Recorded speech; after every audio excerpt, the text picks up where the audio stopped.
Settle down, brother. This is the Quarter Report. South Africa's a movie. Welcome to the watch party. Police Minister Senzo Mchunu sent the Hawks after a TikTok comedian because he was upset about a satirical video that comedian made. I cannot begin to tell you how serious this is. And although it is a Friday, you need to strap in because this is a massive, massive story. The worst countries in the world, the most authoritarian and dictatorial, have states, governments that lash out and silence opposition, criticism, satire, comedians, humor that mock them. Those that punch up, satirize, and kind of make khat of those in power. The most terrifying authoritarian states use state power, use the police and the army and the government to shut down dissent and stop people, and legal apparatus to stop people who poke fun at them. Now, this is not a story that proves that this has been happening a lot in South Africa or that our state is now authoritarian or dictatorial. We have some of the best freedom of expression in the whole world. As I always say, we call him Cupcake, often to his face, and people don't get in trouble for that.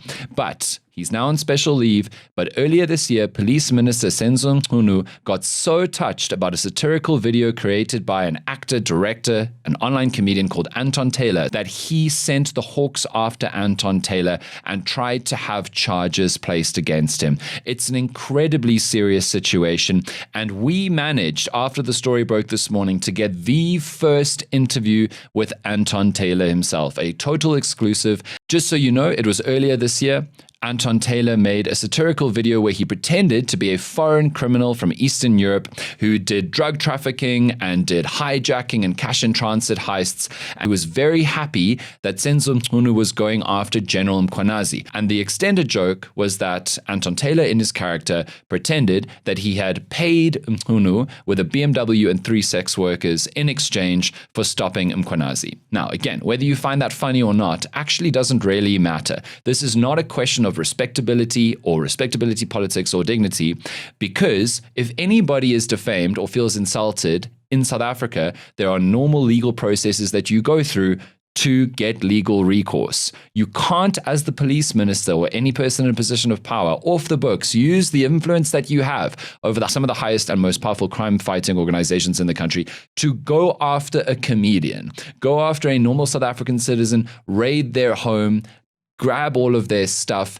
and then try to use that raid to create trumped up charges against essentially someone who made a joke on the internet. So this is the Quarter Report. South Africa's a movie. Welcome to the watch party. As you know, it's powered by enca.com. The only way to watch the full show is at the link in the description. If you're watching on YouTube, you can go get merch, 3 Beanies Network merch at the other link in the description. If you're watching on YouTube, if you want to join us on the WhatsApp line, it's 0607-613-436. Give us a like and a subscribe, because I always forget to say that.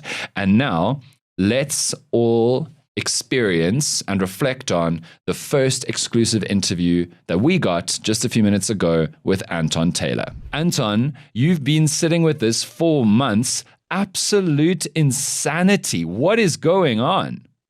Dude, well, I must just say today is a great day because I've been sitting on this for 2 months. The case was recently dismissed by prosecutor Mervyn Meningo, and he said that he wouldn't be proceeding. So until that time, I couldn't say anything. You know, my legal advice was to just, keep quiet.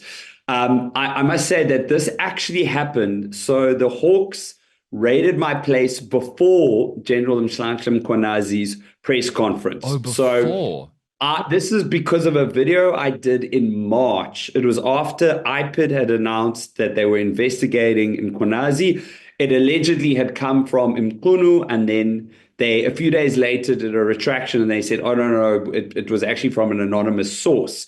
But at that time, everyone was saying, oh, Senzo Mchunu has launched this investigation into Mkhwanazi. I did a satirical video, everyone was talking about it. And then what happened was, as you explained, I was in the States. I got the call from my building manager that the Hawks were there. And everyone in my complex was quite scared. And, there was a little bit of heavy-handedness with the police. And they wouldn't tell me what I was being tried for. And then after having given my phone over, after having met the Hawks, then almost sweeping into the rescue, General Mkhwanazi held this press conference where he confirmed that Senzo Mchunu had been interfering in police matters, which is exactly what I experienced. Maybe Mkhwanazi is a fan of yours. And saw the video and was like, for my boy Anton Taylor. So let's quickly talk about the video, but I will say at this point in the interview that it is genuinely terrifying and extraordinary. I know you gave a quote to News 24 about how this felt like you were under dictatorship. It is incredibly alarming that somebody in a ministerial position with enormous power over state security apparatus like the police minister can basically, because he is offended or touched on his studio, can go and lash out against and try to investigate, intimidate, undermine, and legally threaten somebody who he feels insulted by. And so that is really, really serious. And I'm glad that this news is getting the coverage that it deserves today, because this is really completely unacceptable and terrifying. Let's talk about the video. And on some level, I just also want to say, I don't really care what you said in the video, because if somebody is insulted in South Africa or they feel like their rights have been denied or tampered with, that the law has been broken, there are legal processes to do that. Like every normal citizen can go to court, can try and get defamation charges against somebody. You can't just, as the police minister, send the Hawks in or any police operating body on trumped up charges to try and intimidate and silence somebody. But now let's talk about the video. So you pretended that you were, as far as I understand, a foreign criminal, and you didn't like Mkhwanazi because he's getting into the business of your dealings. I think it's drug trafficking and other stuff. And you're thrilled that Mkhwanazi is going to be stopped by Senzo Mchunu. But you did mention that you had to get him a BMW and some sex workers as payment and thanks for doing for you the good work of stopping Mkhwanazi from meddling in your affairs. Is that a fair summary? That's a fair summary. I think one thing else I said is that the reason I convinced Mchunu to go after Mkhwanazi was because I told him that Mkhwanazi wouldn't stop at the criminals and that he would go for the corrupt politicians, including Mchunu, if he didn't get stopped. So it turned out to be somewhat prophetic when I think it was early July, Mkhwanazi did that. But yes, that is the gist of it. And indeed, I said I'd bribed him with a BMW and 3 sex workers, which I think he found very egregious. But he wasn't so worried about me saying I was in cash in transit or anything like that. Or hijackings, yeah. So for me, this is so plainly and obviously a joke. People can people can have their own opinions on whether or not it's in good taste or good humor. Some people found it very funny. Some people didn't find it funny. Some people found it disrespectful. That's not for me to judge right now, because the point is that it was clearly a joke.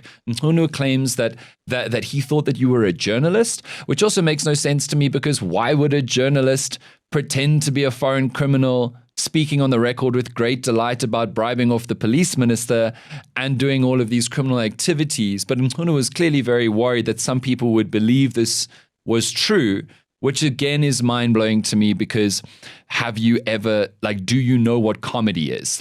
How could this be real?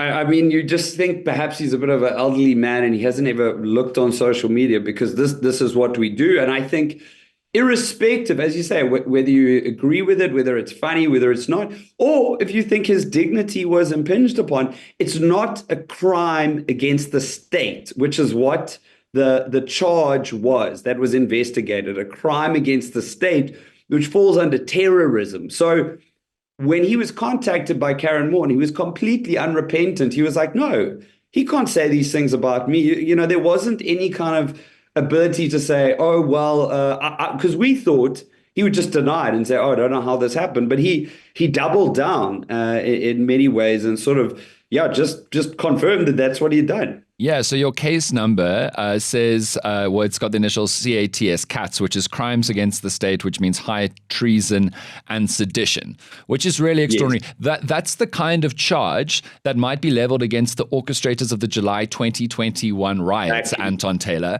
Do you know what you've done here, Anton Taylor? It's very serious. I know. Well, that's why I thought, wow, am I in the same boat of people who led to the riots, which, there was quite considerable loss of life and billions in infrastructure damage. Maybe it's a matter of opinion, but I just feel like a video joking in which also the person I defamed the most is myself, because I'm saying I'm a Czech criminal, and I think worst of all is my accent, which is a journey between Czechoslovakia and many other countries and continents. So yeah. So you got these frantic 10 missed calls. You heard that the Hawks had raided your home. You were in America. You came back to South Africa. What happened next? You went and met with the Hawks, right, to find out what was going on? Yeah. So they didn't tell me. So I was sitting going and this is really good conscience test. I'm a law-abiding guy. I don't even have any speeding tickets. And so the Hawks, who are organized crime, I was like, what is this about? And I did in my mind think it must have had something to do with social media. So I get there, and the captain from the Hawks was very apologetic. He's like, look, essentially, he's like, it was clear that pressure was being put on him from the powers above. Here's what also grinds my gears a bit, is that he said, we've triangulated your phone, and we have to take your phone from you for evidence that this is, that you posted. And my legal counsel said, well, why didn't we just make an admission saying he did post it? Like, you don't need to take the phone to make a copy. Yeah, what else is there on the phone that's going to reveal something? Yeah, for sure.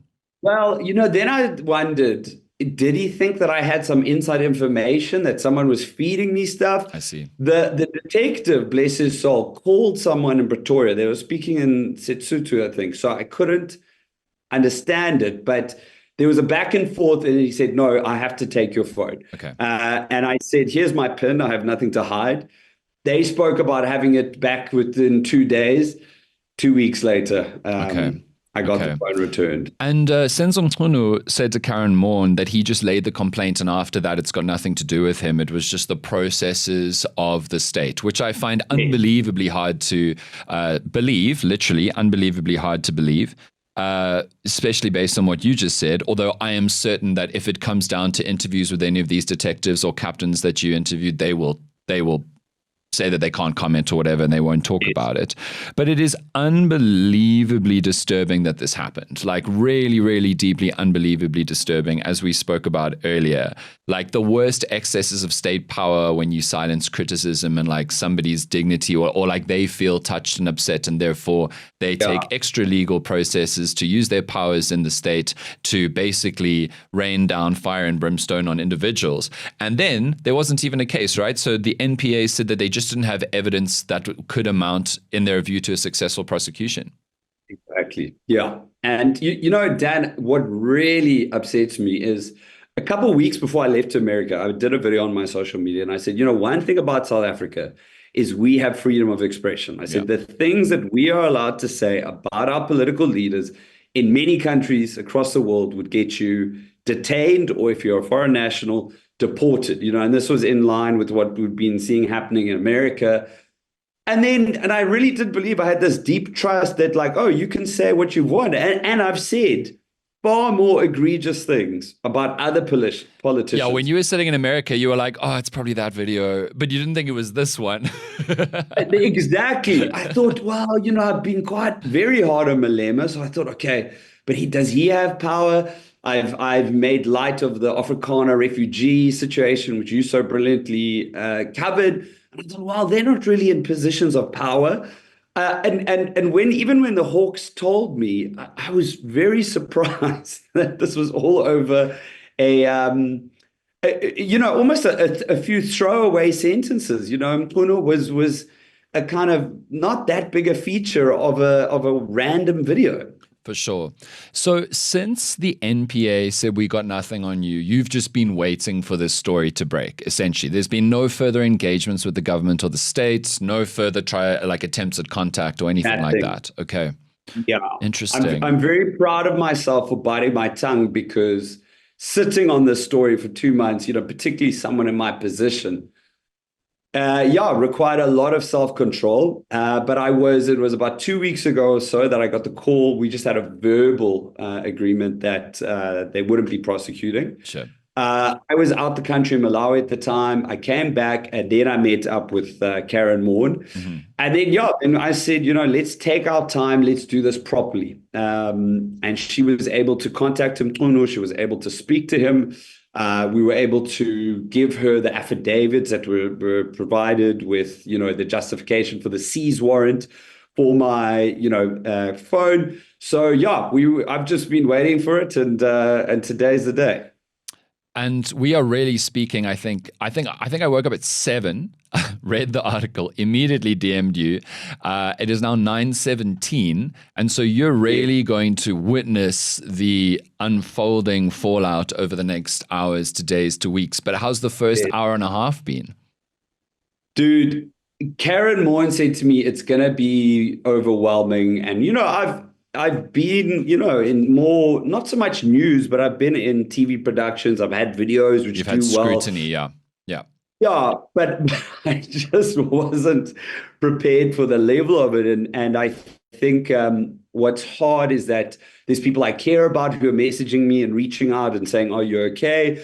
There's also like news journalists, and you were honestly, Dan, I was hoping you'd be the first, maybe, but you're officially the first person I'm speaking to. Nice. And certainly the first person I replied to. Yeah, look, my experience with these things is that it comes in a wave, and then it sort of washes on, and people move on to the next thing.